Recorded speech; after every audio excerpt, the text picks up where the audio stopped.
Mungkin kamu pernah dengar kalimat seperti ini, Alkitab itu sudah berkali-kali diubah. Siapa yang bisa percaya buku yang ditulis ribuan tahun lalu dan juga sudah diterjemahkan ratusan kali? Manusia yang menulisnya tentu saja sudah banyak yang dimanipulasi. Kalau kamu pernah mendengar pernyataan ini, kamu tidak sendirian. Ini bukanlah pertanyaan sembarangan, karena pertanyaan ini sering sekali muncul di dalam seminar, sosial media, bahkan dalam diskusi akademis. Dan pertanyaan ini merupakan pertanyaan yang wajar. Kalau Alkitab adalah dokumen kuno yang sudah melewati selama ribuan tahun, diterjemahkan ke ratusan bahasa, disalin oleh ribuan orang yang berbeda, bukankah wajar kalau kita bertanya apakah teksnya masih sama? Atau jangan-jangan sudah ada yang mengubahnya? Di video kali ini kita akan memeriksa pertanyaan itu, bukan dengan asumsi, tetapi kita akan melihat apa yang ditunjukkan oleh buktinya. Sebelum kita masuk ke bukti, kita perlu lihat dulu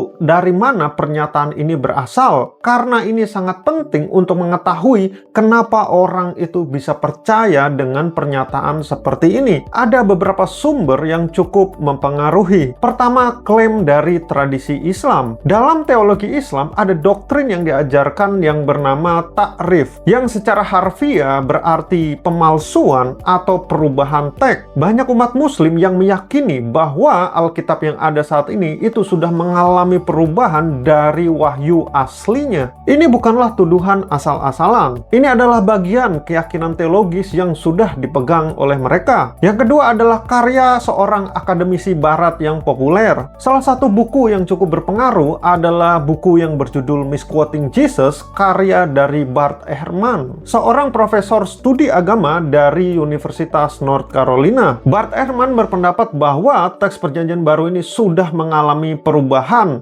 karena penyalinan dari sepanjang sejarah. Buku ini laris jutaan eksemplar dan dikutip di mana-mana. Yang ketiga adalah logika umum. Orang-orang yang tidak pernah masuk studi akademis pun secara intuitif mereka berpikir bahwa jika sebuah dokumen ini disalin berkali-kali selama ribuan tahun, pasti ada yang berubah. Ini terasa masuk akal dan membuat pernyataan tadi sepertinya bisa diterima. Jadi kita tidak sedang berhadapan dengan klaim yang berasal dari kekosongan, melainkan ada beberapa penjelasannya. Karena itulah kenapa banyak orang yang percaya bahwa Alkitab itu sudah diubah. Tapi pertanyaannya, apakah klaim itu didukung oleh bukti? Sekarang mari kita akan lihat buktinya. Bukti yang pertama adalah dari manuskrip, yaitu seberapa banyak dan seberapa tua yang ada. Salah satu cara terbaik untuk melihat apakah dokumen teks kuno itu berubah atau tidak adalah dengan kita melihat seberapa banyak jumlah salinan teks kuno tadi dan juga seberapa dekat antara jarak penulisan aslinya. Untuk Perjanjian Baru kita punya 5.800 manuskrip kuno dengan bahasa aslinya yaitu bahasa Yunani. Kalau ditambah dengan terjemahan bahasa lain, misalnya bahasa Koptik, Latin, Syria, Armenia, dan juga bahasa-bahasa lainnya, maka jumlahnya menjadi 25.000 manuskrip. Tidak ada dokumen kuno lain yang memiliki jumlah sebanyak itu. Sebagai perbandingan, misalnya kita bisa lihat dokumen dari Iliad karya Homer, sebuah dokumen yang cukup terkenal. Di sana hanya menemukan 1.800 dokumen. Dan ada juga Gallic Wars karya dari Julius Caesar, dan di sana hanya ditemukan 250 manuskrip. Atau misalnya karya-karya Plato yang dipakai oleh filsuf-filsuf, misalnya hanya ada 210 manuskrip. Dan dari ketiga contoh tadi, dokumennya diterima sebagai bukti sejarah, tidak ada yang mempertanyakannya. Walaupun kalau kita lihat perbandingan dokumen manuskripnya itu sedikit dibandingkan dengan dokumen manuskrip Perjanjian Baru. Tetapi tidak ada yang mempertanyakan tiga karya tadi itu merupakan sebuah dokumen yang sudah diubah. Tapi lebih dari sekedar soal jumlah manuskrip, kita juga bisa melihat dari soal waktu ditulis aslinya. Manuskrip Perjanjian Baru yang paling awal atau yang disebut dengan Papirus P52 berisi fragmen dari Injil Yohanes dan berasal dari sekitar 125 Masehi. Kitab Yohanes sendiri diperkirakan ditulis pada abad yang pertama. Itu berarti jeda antara tulisan asli dengan tulisan salinan itu hanya sekitar 25-50 tahun. Untuk dokumen-dokumen kuno lain selain Alkitab misalnya, itu biasanya bisa ditemukan sampai ribuan tahun jeda waktu penulisannya. Tapi tidak ada yang mempertanyakannya bahwa dokumen itu diubah. Inilah yang membuat para sarjana tekstual, termasuk mereka yang bukan Kristen, mengakui bahwa dokumen Perjanjian Baru itu merupakan dokumen kuno yang paling kaya didokumentasikan sejarahnya. Bukti yang kedua, apa yang ditemukan di Qumran. Sekarang kita masuk ke Perjanjian Lama. Dan di sini ada penemuan arkeologis yang mengubah arah diskusi kita. Pada tahun 1947, seorang pengembala muda melemparkan batu ke arah tepi dari goa di Laut Mati dan mendengar bunyi pecahan keramik. Di dalamnya ditemukan gulungan-gulungan kulit yang tersimpan di dalam kendi tanah liat. Ini adalah gulungan Laut Mati atau Dead Sea Scroll. Di antara ribuan fragmen yang ditemukan, ada sesuatu yang luar biasa, yaitu salinan lengkap kitab Yesaya yang berasal dari sekitar tahun 100 sebelum Masehi. Ini lebih dari 1000 tahun lebih tua dari salinan Yesaya tertua yang sebelumnya dimiliki. Para peneliti kemudian membandingkan dengan teks Masoret, teks Perjanjian Lama standar yang sudah digunakan selama berabad-abad. Hasilnya lebih dari 95% itu identik. Perbedaan yang ada hampir semuanya itu soal ejaan atau variasi kecil dalam penulisan. Tidak ada satupun perbedaan yang mengubah makna teologisnya. Ini bukan klaim dari orang yang percaya terhadap Alkitab. Ini adalah temuan dari proses penelitian arkeologis dan linguistik yang secara ketat dilakukan. Bukti yang ketiga adalah sebenarnya bagaimana cara kerja si penyalin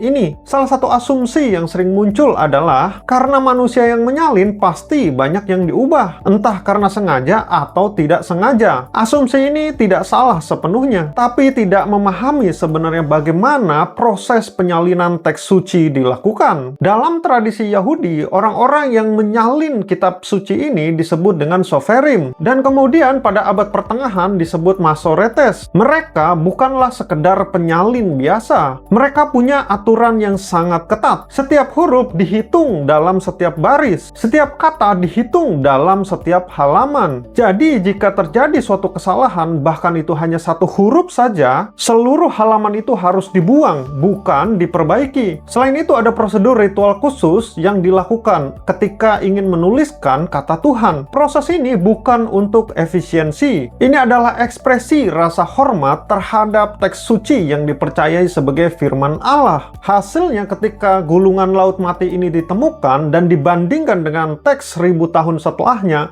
maka bisa ditemukan bahwa hampir tidak ada perbedaan yang cukup signifikan. Atau bisa kita bilang bahwa ini memiliki tingkat keakuratan yang hampir sempurna. Bukti keempat adalah konsistensi internal. Ada hal yang sering diabaikan, yaitu adalah konsistensi dari isi Alkitab itu sendiri. Alkitab ditulis oleh 40 penulis yang berbeda dalam rentang waktu sekitar 1500 tahun. Dari latar belakang yang sangat beragam. Di sana ada raja, nelayan, nabi, dokter, dan pemungut cukai. Mereka tidak duduk bersama dalam satu ruangan dalam menulis. Mereka tidak punya email ataupun telepon untuk saling berkomunikasi. Banyak bahkan yang tidak mengenal satu dengan yang lain. Tapi demikian, ada satu tema besar yang menyatukan berbagai tulisan mereka, yaitu kebutuhan manusia akan penebusan dan rencana Allah untuk menyediakan jalan itu. Yesaya 53 ditulis sekitar 700 tahun sebelum Yesus lahir, menggambarkan dengan presisi seorang hamba yang menderita, yang luka-lukanya memberikan kesembuhan bagi orang lain.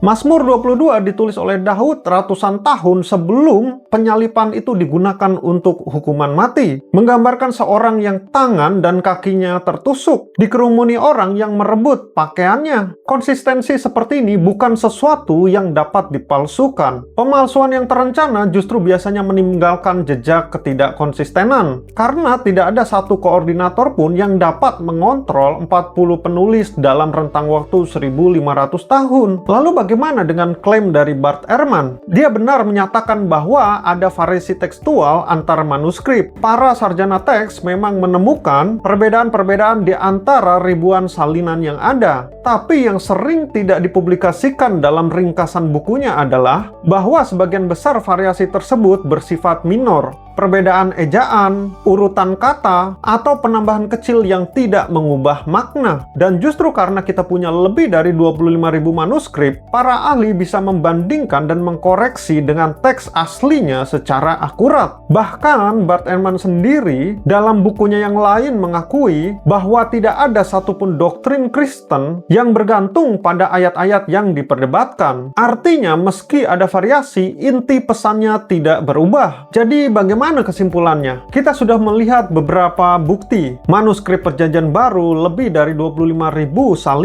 salinan Perjanjian Lama yang berumur lebih dari 2.100 tahun, dan 95% identik dengan teks yang kita pegang hari ini. Selain itu juga ada sistem penyalinan yang ketat. Masoretes memiliki metode penyalinan yang cukup presisi untuk menjaga integritas teks suci. Ada juga konsistensi internal, keselarasan tema di antara 40 penulis, dan juga jarak waktu 1.500 tahun. Ini sulit dijelaskan hanya sekedar kebetulan atau rekayasa manusia. Lalu apa yang ditunjukkan oleh bukti-bukti ini? Hal ini menunjukkan bahwa klaim Alkitab itu telah dipalsukan tidak didukung oleh bukti historis dan tekstual yang ada. Jika memang pemalsuan besar-besaran terjadi, kita seharusnya bisa menemukan ketidakcocokan di antara manuskrip yang ada. Terlebih kalau kita mengingat bahwa jumlah salinan kopi itu terdapat puluhan ribu. Menariknya, dokumen yang paling banyak diserang, paling banyak diragukan, dan paling sering berusaha dibuktikan salah, justru adalah dokumen dengan jumlah salinan terbanyak, proses penyalinan yang paling ketat, dan isi yang paling konsisten di dalam sejarah literatur kuno. Itu bukanlah sesuatu yang bisa kita abaikan begitu saja. Jadi pertanyaannya buat kamu, apakah kamu masih percaya bahwa Alkitab itu dipalsukan? Tulis pendapatmu di kolom komentar ya. Sampai bertemu di video berikutnya dan Tuhan Yesus memberkati.